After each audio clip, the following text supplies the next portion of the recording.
자, 이번 시간은 4번 저수조 설치 및 관리 기준. 방금 전에 살폈던, 앞 시간 살폈던 게 급수 방식의 비교에 관한 고가수조, 여기 수도 직결 방식, 고가수조 방식, 압력 탱크 방식, 그리고 부스터 방식이었었는데, 네 가지 이제 방식 중에 수도 직결식을 제외한 그 외에 세 가지 방식은 다 물이 어디서 출발했다?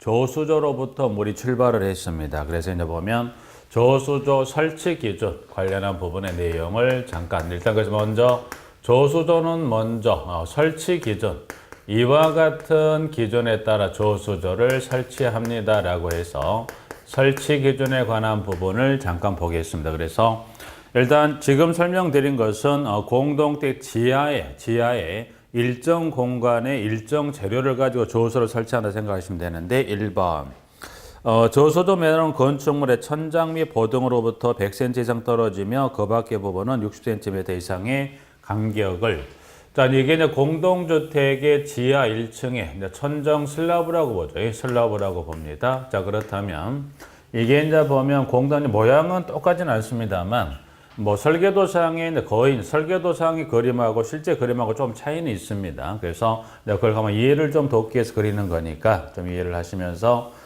이렇게 되어 있다고 보시면 돼요. 저수조가 간단히 이해를 돕기 위해서. 그럼 일단 이게 천장 보라면 이 천장 보로부터 이 저수조 맨홀이죠. 맨홀은 사각형이 맨홀이 있고 원형도 관계없어요. 그 원형 사각형 관계없고 맨홀 여기서부터 이 천장부터 여기 천장 또는 보로부터 여기까지 거리 몇 cm다? 100cm라는 거죠. 그래서 이 거리가 몇 cm입니까? 그래서 여기를 100cm 그러면 이 부분을 제외한 그 외의 부분은 60cm 이상에서 1번 설명하고 있고 유출구는 유입구 반대편 밑부분에 설치한다고 그랬어요. 유출구란 건 뭐 유입구, 물이 들어오는 쪽이 유입구, 나가는 쪽이 유출구예요. 유입구는 여기는 보면 이쪽 편에 그리고 유입구의 반대편 밑부분에 약간 올려서 뭘 설치하면 이게 유출구가 이렇게 설치가 될 겁니다. 유출구가. 그래서 간단히 일단은 먼저 볼까요? 이렇게 해서 유출구가. 유출구는 바닥에서 약간 띄우는 이유는 왜 띄울까요? 물이 담아져 있다면 물속에 넣으면 찌꺼기 등이 이렇게 가라앉기 때문에 바닥에 너무 유출구 쪽을 내리면 어떻게 돼요? 유출구 쪽에 이 찌꺼기 등이 딸려서 올라갈 수 있기 때문에 여기가 유출구, 여기가 유입구입니다. 유입구고요. 여기가 유출구라고 봤을 때 위치는 유출구는 유입구 반대편 밑부분에 약간 밑에서 올려서 설치하는 이유는 침전물이 딸려가지 않도록 하기 위해서 그렇다는 것. 2번 설명하고 자, 그 다음에 여기는 맨홀에 관한 규격을 가지고 물었습니다. 그래서 맨홀은 각 변의 길이가 90cm 이상인 사각형 맨홀 또는 지름이 90cm 이상인 원형 맨홀을 1개 이상 설치, 청소나 사람이나 장비 출입이 원활하도록 하고 맨홀을 통하여 먼지 기타 이물질이 유입되지 않도록 할까. 근데 맨홀 규격은 단서 규정에 따라 90cm에서 60으로 바뀔 수 있어요. 그 주어지는 단서가 보니까 5세제곱미터 이하의 소규모 저수조 매들은 각변 지름을 60cm 이상으로 할 수 있다. 여기는 5세제곱미터 이하의 소규모 저수조란 단서를 주면은 그때는 60cm 이상으로 할 수 있다. 침전 찌꺼기 배출구를 저수조 맨 밑부분에 설치하고 저수조 바닥은 배출구를 향해 100분의 1의 경사를 두어서 설치하기가 쉽게. 찌꺼기 배출구는 당연히 저수조 여기 바닥에 맨 밑부분에 설치해야 되겠죠. 설치를 해서 이 찌꺼기 등이 어떤 청소나 또는 어떤 보수하기 위해서 물을 뺐을 때 찌꺼기 등이 잘 빠질 수 있도록 어디 쪽을 향해서 이 찌꺼기 배출구를 향해서 구배가 평평하면 찌꺼기 빼기 없다. 약간의 구배를 어디 쪽을 향해서 두세요? 찌꺼기 배출구는 이와 같이 구배를 두면 이 찌꺼기 등이 용이하게 뺄 수 있지 않겠나. 그래서 구배가 얼마? 100분의 1 이상의 구배를. 자, 5번. 5세제곱미터 초과하는 저수조는 위생점검 및 보수 유지 관리에서 1개 저수조를 2개 이상의 부분으로 구획하거나 저수조를 2개 이상 설치하며 1개 저수조를 2 이상의 부분을 구획할 경우 한쪽 물을 비웠을 때 수압에 견딜 수 있는 구조입니다. 이건 이렇게 생각하시면 돼요. 저수조를 보시면 가장 좋은 저수조 하나, 저수조 1, 저수조 2입니다. 저수조는 하나보다는 2개가 경우에 따라 법의 일정 주기마다 청소도 하고 이 저수조를 청소도 하고 보수도 하죠. 그렇죠?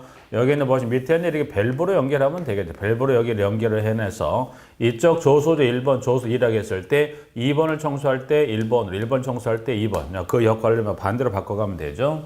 밸브만 차단하면 되는 거니까. 근데 이런 형태가 안 되고 어떻게 할 수도 있다는 거죠. 조소조 하나를 가지고 이렇게 구획을 나눴습니다. 근데 구획 마찬가지, 여기도 마찬가지. 밸브를 통해서 이제 밸브를 통해서 어떤 청소나 보수를 위해서 여기를 사용할 수 있다. 그러면 최소 이 정도 두 개를 설치하거나 아니 하나를 구했을 때 구획을 했을 때 최소 규모가 어느 규모에 해당한 조소조라면 이와 같이 할 거냐. 그래서 5세제곱미터를 초과하는 조소조는 그렇습니다. 해서 나와 있고 6번 조소조물 일정 순위 이상 넘거나 일정 순위 이하로 줄을 얻을 때 울리는 경보장치 설치하고 수신기를 어디 관리실에 설치할 것이라고 나와 있습니다. 여기는 뭐 최소 물은 어디야? 요수, 이수위까지는 물은 항상 있어야 돼. 왜냐면 이수 이하로 떨어지면 유출구를 통해 세대 공급할 물이었고요. 고수위는 뭐 정확히 이 정도 뭐 정했다. 물은 최소 어디서 어디까지는 있어야 돼요. 여기서부터 올라가도 어디까지. 여기 물은 이설을 정해도 이걸 고수위에다 정했다. 이수위를 넘어가면 안 되고 여기는 당연히 이수 이하로 떨어지면 어떻게 해야 돼요? 세대 공급할 물이 없으니까 이수 이하로 이수 이상으로 넘어가면 안 되죠. 그래서 만약 이수 이하로 계속해서 물이 올라가거나 이수 이하로 떨어졌음에도 불구하고 했을 때는 경보장치를 설치해서 그 수신기를 관리실에 두어야 됩니다. 6번, 7번. 7번은 지금 건축물 또는 시설물 외부 땅 밑에 저소조를 지금은 이와 같은 형태가 아니란 거 저소조를 이렇게 설치하는 경우도 있답니다. 땅 밑에 땅이란 건 저소조가 있다면 여기는 같은 이 땅이 있어요. 땅이 있습니다. 저소조를 이와 같이 건물 지하 한 켠에 슬라브 밑에 일정 재료를 가지고 그 크기는 그 설치되는 장소 규격에 따라 다를 수 있겠죠. 그런데 이렇게 설치하는 경우도 있지만 땅을 팠습니다. 땅을 파고 땅 밑에 저수조를 이렇게 설치한다는 땅을 파고 이렇게 저수조를 이렇게 혈근 콘크리트 구조처리해서 이렇게 사용을 한다는 거예요. 그러면 땅을 파고 저수조를 썼다? 그러면 같은 땅 밑에 뭐가 있어요? 지금 나와 있는 대로 분뇨 쓰레기 등의 유해 물질이 있을 수 있다는 거예요. 그래서 보시면 이와 같은 분뇨 쓰레기 등의 유해 물질 가장 쉽게 보면 예를 들어 정화조도 있죠. 정화조가 있다면 정화조 들어가야 돼요. 땅 밑에 있다 보니까 이 거리는 최소 얼마 거리를 분뇨수 위험부터 거리는 얼마를 띄우세요? 5m 이상의 거리를 띄워줍니다. 라고 되어 있어요. 근데 그 거리 확보가 어렵다면 뭐 합니까? 그때는 최소 그 중간에 뭘 설치합니까? 차단벽을 설치합니다. 네, 7번. 8번하고 9번. 9번은 공기정월이는 뭘 설치합니까? 통기관이죠. 저수조는 여기 유입구, 유출구 다 그리고 여기 맨홀은 다 닫혀있죠. 그러다 보니까 어느 공간에는 그러면 이 공간 여기는 밸브는 다 닫혀있는 상태에서 물이 들어있잖아요. 이 공간은 그러면 이 공간에 뭐가 있어요? 여기는 공기만 차 있죠. 그러니까 어떻게 해요? 공기가 밀폐된 공간에 오랜 시간 있으면 어떻게 해요? 오염될 수 있죠. 그러니까 그거를 빼주기 뭘 설치하는 거니까 여기다가 이렇게 해서 통기관을 설치해서 오염된 공기는 밖으로 나가고 밖에 신선한 공기가 안쪽으로 이거를 통기관 그리고 원유관이죠. 원유관은 지금 물의 수위 조절한다고 그랬어요. 물의 수위 조절. 좀 전에 여기를 고수위로 잡았네요. 그럼 이 수위 이상 올라가면 된다 안 된다? 안 됩니다. 그럼 이 수위로 올라갈 수 있다? 있다. 올라가면 결국 어떻게 돼요? 차츰차츰 올라가지 이게 맨홀 밖으로 넘칠 수 있는 큰 사고를 유발할 수 있다 보니까 자 그런 경우가 발생한다면 이 유입구 쪽에 반대편에 이와 같이 뭘 설치하더라? 여기 넘친관 그래서 원료관입니다. 그래서 원료관을 설치해서 물의 수위 조절한다는 거예요. 물의 수위 조절한다는 건 이 정의는 고수 이상 물이 올라갔을 때는 이 수위 이상 물이 왔을 때 그 넘친 물이 맨홀 등으로 밖으로 넘어가지 않고 이 원료관을 통해서 저소조 바닥의 배수구를 통해서 물을 밖으로 빼주게 해서 물의 수위 조절 장치 이름이 뭔가요? 원료관이 법상이라면 지금 제가 잠깐 했었던 게 넘친관은 이론상 용어로 쓰는 부분입니다. 그래서 같은 물의 수위 조절 장치지만 법상은 원료관, 이론상은 넘친관 체크합니다. 자 그리고 지문 9번, 10번, 11번, 12번 여긴 저소도 내부 높이는 몇 cm 이상을 할까? 1m 80cm 이상으로 합니다. 그런데 꼭 그 높이를 고집하는 건 아니겠다. 다만 옥상에 설치한 저소는 제외한다는 것은 옥상에 설치한 저소조는 높이 규정을 따지지 않겠다. 이 저소조가 어디로 올라가죠? 옥상으로 올라갔어요. 그럼 옥상으로 올라갔다는 건 이 자체 하중도 무겁지만 여기에 물이 담겨 있으면 그 하중까지 한다면 상당한 무게이기 때문에 만약 소조를 옥상에 설치한다면 그때는 그 높이를 고집하지 않습니다. 22번, 13번, 14번. 14번은 소화용수가 저소조로 역류되는 걸 방지하기 위해서 역류 방지 장치기가 설치됩니다. 질문은 이렇게 보시면 돼요. 지금 보니까 여기 유출구 쪽이 있어요. 그럼 유출구 쪽 밑에 있는 물이 있네요.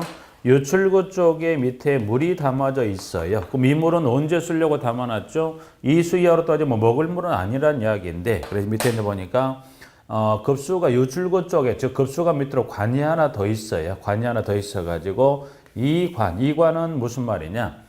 아파트에 불납니다. 소방관들이 출동을 해요. 뭘 열어요? 그 층에 있는 옥내수화전 밸브를 2인 1조로 한 명은 노즐을 잡고 불이 나는 쪽으로, 한 명은 밸브를 열게 돼 있어요. 그럼 그 물이 어디서 출발하는 거예요? 여기 있는 이 물이 올라가서 옥내수화전에 물을 공급합니다. 근데 문제는 이 옥내수화전을 일단 불이 보니까 금방 꺼져버렸네.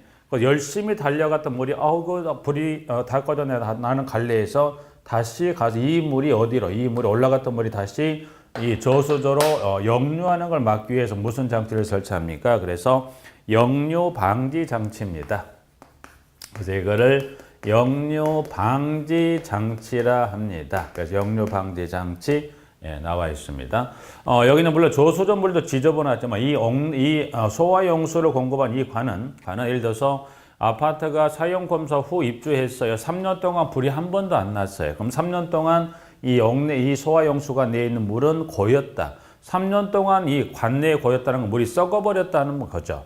불을 끄는 데는 아무런 문제가 없지만 음용소는 절대 부적합하죠. 하죠. 근데 그 물이 다시 돌아와서 여기 돌아오겠다. 그럼 저수도를 다시 청소해야 되는데 복잡할 수 있다 보니까 여기에 뭘 설치하자?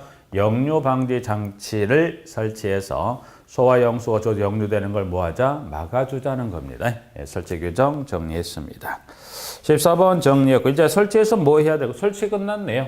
이제 그러면 뭐 해요? 설치했으면 이제 뭐 합니까? 관리합니다. 그래서 관리 기준을 잠깐 보시겠습니다. 근데 관리란 건 다른 건 아니에요. 주기적으로 위생점검도 하고, 청소도 하고, 수질검사도 한다는 겁니다. 부분들이. 자, 그래서 일단 양갈 2번에, 동그라미 1번에 가보니까, 건축물에 또는 시설의 소유자 또는 관리자는 반기 1회 이상 저수를 청소합니다. 청소는 주기적으로 하라고 해서 법에서 얼마에 한 번씩 청소하세요? 반기 1회 이상. 그리고 위생상태 점검을 합니다. 얼마의 주기로? 월 1회 이상. 그러니까 청소는 반기 1회 이상 하시고요. 저수조 주위와 안을 확인해서 위생상태 점검 얼마에 한 번씩 합니까? 월 1회 이상 합니다. 네, 부분 나와 있고요.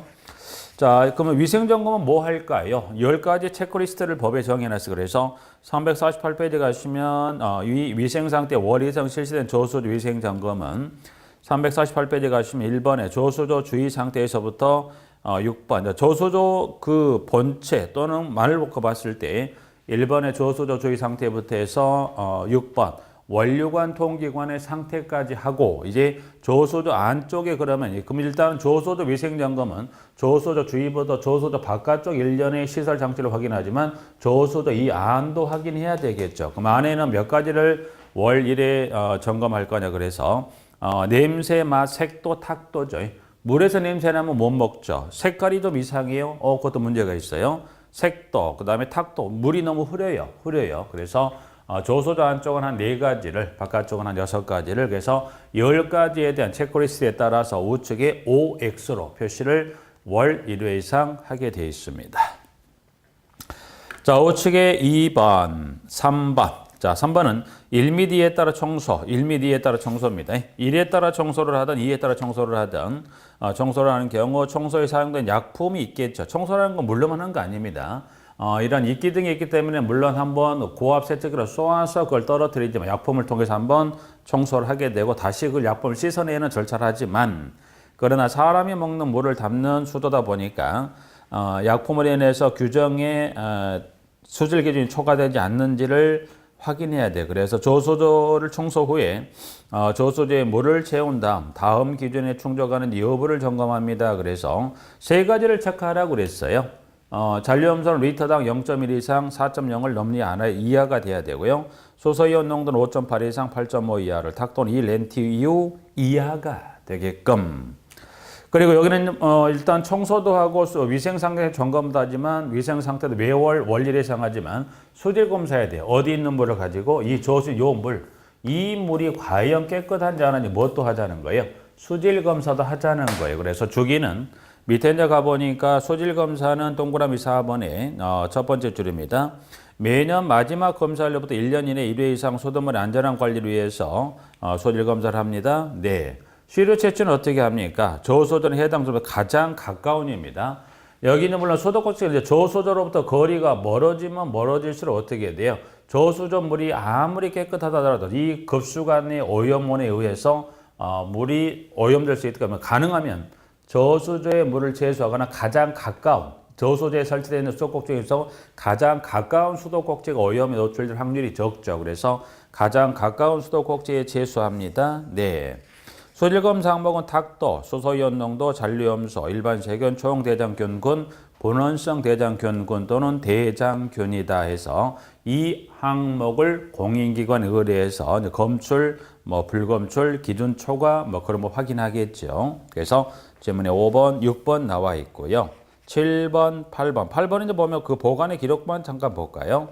대형 건축물의 소재등과 청소업자는 저소조 청소, 위생점검 또는 소질 검사를 하거나 소질 기준 위반에 따른 조치를 하면 각각 그 결과를 기록하고 그 결과를 몇 년간 보관합니까? 2년간. 그래서 관리 기준에 등장하는 기록에 따른 보관의 연수를 몇 년간 보관합니까? 2년. 이 연수는 꼭 기억해 놓으십시오. 그래서 저소조 청소부터 해서 소질 기준 위반에 따른 조치했다면 그 기록까지를 포함해서 몇 년 동안 보관합니까? 2년간 보관합니다. 예, 그렇습니다. 8번 정리하고 9번 그리고 10번. 10번은 이제 급수 설비 상태 검사의 구분 및 방법이다라고 나와 있습니다.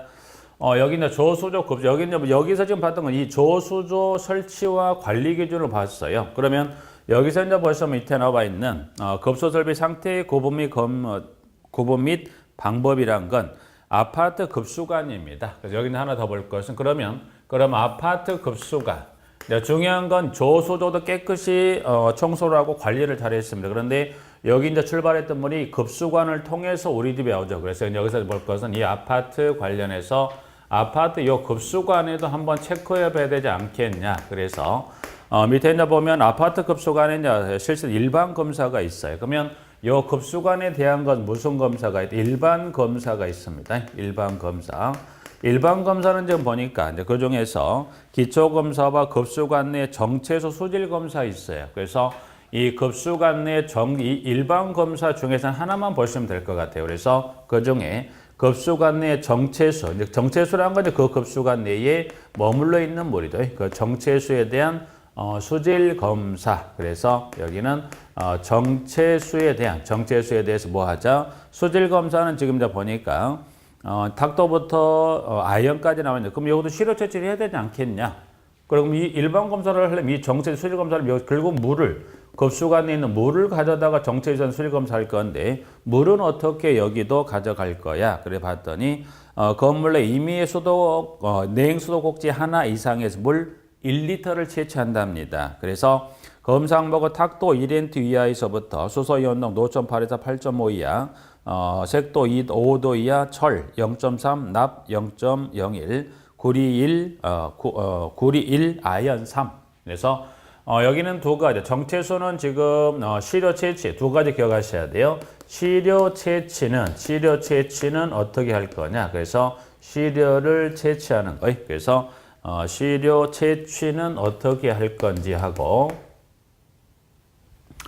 시료 채취는 어떻게 할 겁니까? 그래서 시료 채취는 어떻게 할 건지 하나 하고 그 다음에 항목별에 따른 요 기준치입니다. 항목별에 따른 요 기준치에서 까지 해서 여기는 꼭 기억을 해 놓으실게요. 그래서 일단 실제치는 첫 번째, 그리고 검사 항목 기준은 그와 같은 기준에 따라서, 그럼 이와 같은 정책 순위 검사에 또 문제가 발생했다면 그 다음 무슨 검사를 하게 됩니까? 여기 전문 검사가 나와 있어요. 전문 검사가. 그래서 전문 검사는 보니까 여기는 따로 볼 건 없고요.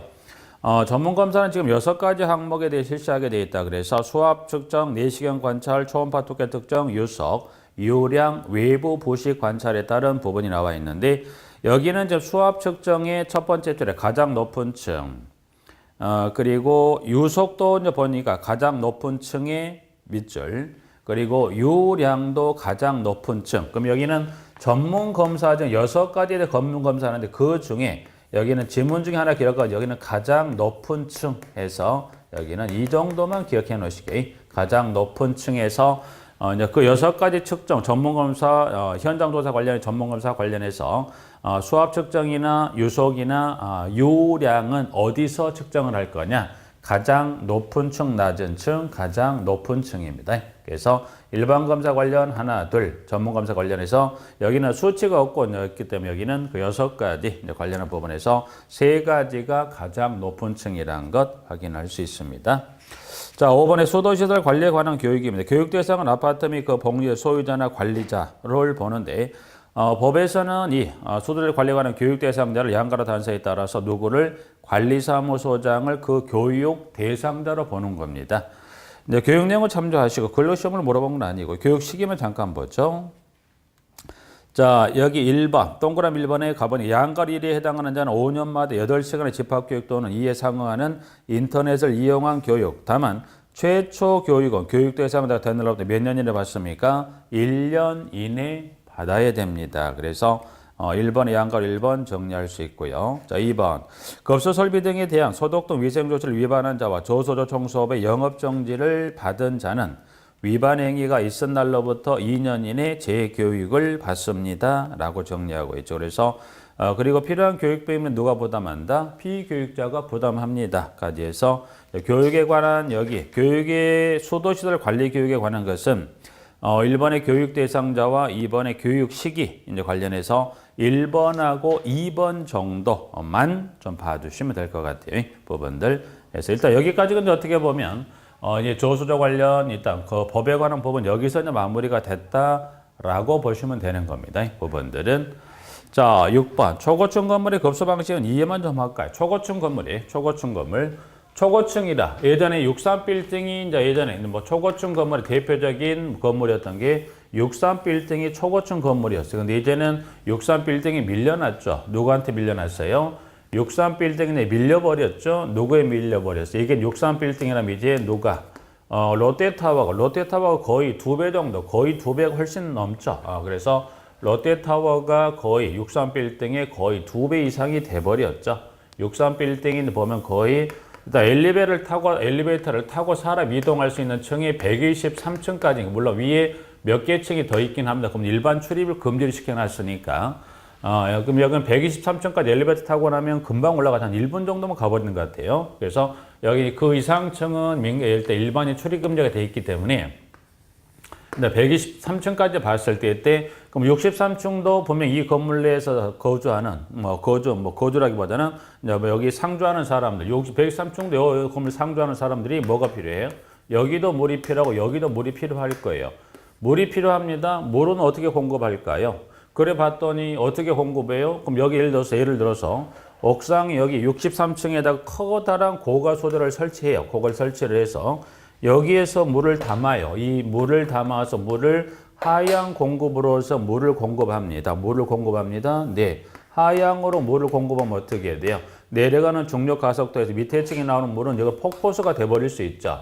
이렇게 해서는 물을 공급할 수 없더라. 그래서 이거를 이거를 급수 조닝을 하자는 거예요. 급수 조닝을 한다는 것은 이거를 구획을 나누자는 거예요.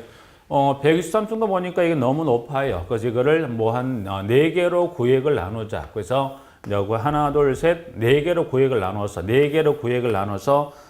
이 급수 공급을 달리 해주자는 거죠. 어느 하나의 방식에 의해서 공급했다라면 이러한 저층부의 수압이 커질 수 있더라. 그럼 결국 여기는 방법을 갖고 방법 4개의 구획을 나눴다면 방법은 중요치 않습니다. 왜 이러게? 뭐 여기는 좀 높은 3개로 구획했다. 그러면 3개로 구획을 하든 4개로 구획하든 이거를 급수, 이 구획을 존익이라는 건 구획이죠. 구획을 나눈 이유가 중요하죠. 이유가. 그래서 개요는 초고층 건물은 최상층과 최하층 간의 수압차로 인해 수격작용, 배관력, 파손 등으로 급수압력을 일정하게 유지할 수 없어 균일한 급수압이 될 수 있도록 존익이 필요하다. 목적을 가보니까 기역, 니은, 디귿에 따른 3가지 목적인데 급수존익은 물어보게 되면 그중에 기역번, 저층부 급수압력을 일정하게 유지입니다. 그래서 여기는 이 저층부의 급수압력을 일정하게 유지하기 위해서 여기 급수존익을 한다는 겁니다. 그래서 저층부 급수압력을 뭐 하기 위해서 일정하게 합니다. 그래서 급수존익은 요 목적도 있지만 보니까 두 번째 수격작용한 소음이나 진동 방지합니다. 배관 및 부속류 파손 방지도 있습니다. 근데 이제 보시면 저층부를 급수압 일정하게 하면 여기를 주목적이죠. 주목적입니다. 주가 되는 목적이 이와 같습니다. 그래서 급수존익 이제 보시면 주목적이라고 물어보지 않는데 주목적이라고 물어본 게 간혹 있어요. 실무적으로 아직 물어보지 않았지만 구획을 하는 이유는 왜? 그와 같은 3가지 목적 하에서 하는데 그 중에서도 1등이 되는 주가 되는 목적을 찾으라고 한다면 저층부 급수압을 일정하게 유지하기 위해서 구획을 합니다. 그래서 초고층 건물의 급수 방식까지 정리를 하고 이번 시간을 마치도록 하겠습니다.